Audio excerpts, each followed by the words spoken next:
देश और प्रदेश की राजनीति में कई जाने माने चेहरे ऐसे हैं जो छात्र राजनीति से निकले और फिर सदन में अपनी अलग ही छाप छोड़ी।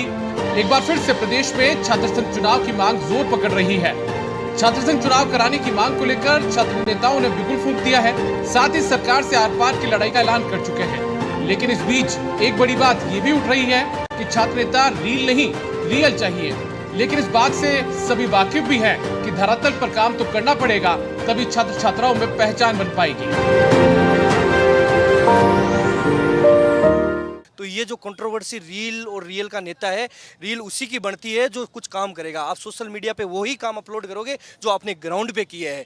तो जिसने ग्राउंड पे काम किया है वो रील पे भी चलेगा और रियल में भी चलेगा। मैं समस्त छात्र शक्ति को ये कहना चाहूँगा, संविधान की धज्जियां उड़ाएगी। प्रवेश प्रक्रिया पूरी नहीं हुई है, सीटें खाली पड़ी हैं, शिक्षक नहीं है, पूरे दिन यहाँ पुलिस घूमती है, पुलिस के टैंकर खड़े, हमारे भवन टूटे पड़े। इन चीज़ों पे किसी का कोई ध्यान नहीं है।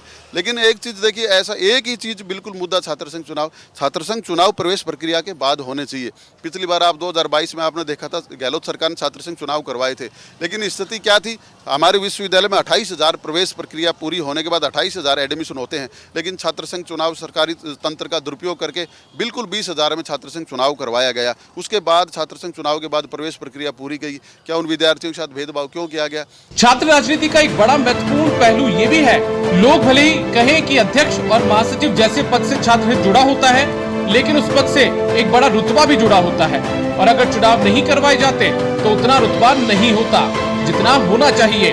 अभी इन्हें कौन समझाए कि धरातल पर काम बोलता भी है। ये कम से कम 250 की संख्या के अंदर एमएड के विद्यार्थियों के साथ राजस्थान विश्वविद्यालय ने सब्जेक्ट के अंदर फर्स्ट सेमेस्टर के अंदर 0 मार्क्स दिए हैं। ये बच्चे पीड़ित हैं, विश्वविद्यालय प्रशासन की मनमानी है और ये अपना चंदा इकट्ठा करने के लिए और अपनी गोज भरने के लिए, बच्चों से पैसे कमाने के लिए ये रिवेल का सिस्टम अप्लाई करके और बच्चों को पहले नंबर कम देते हैं, बच्चों को बैक देते हैं और फिर उसके अंदर रिवेल भरवा के बच्चों से पैसे कमाने का ये विश्वविद्यालय का तरीका है।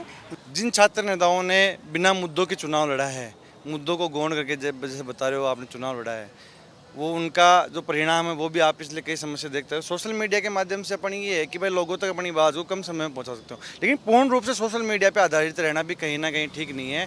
आम जो छात्र नेता है, छात्र प्रतिनिधि है, जो राजस्थान विश्वविद्यालय का आम छात्र है, उसको कहीं ना कहीं सड़कों पर आके एक आम छात्र की बात ही काम करना चाहिए, आम छात्र की तरह घूमना चाहिए कैंपस के अंदर, जिससे कि उसको आम जो छात्र की समस्या है उनका पता चल पाए। अगर छात्र संघ चुनाव की मांग भले ही हो रही हो, लेकिन अभी भी संगठन के तौर पर वो एकता नहीं देखी जा रही जितनी होनी चाहिए, क्योंकि इंतजार इस बात का है कि चुनाव की घोषणा हो और उसके बाद काम शुरू किया जाए।